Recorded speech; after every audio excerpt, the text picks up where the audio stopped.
Hi guys, welcome back with me again in this channel.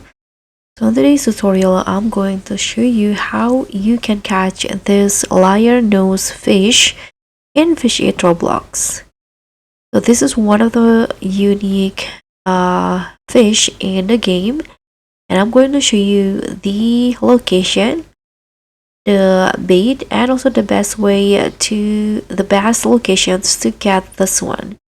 So for the location, you need to go to the Lost Isles to get this fish.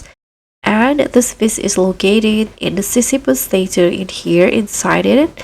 And for the exact location where I got the fish, I got it while I'm fish in this locations right here, right near the entrance.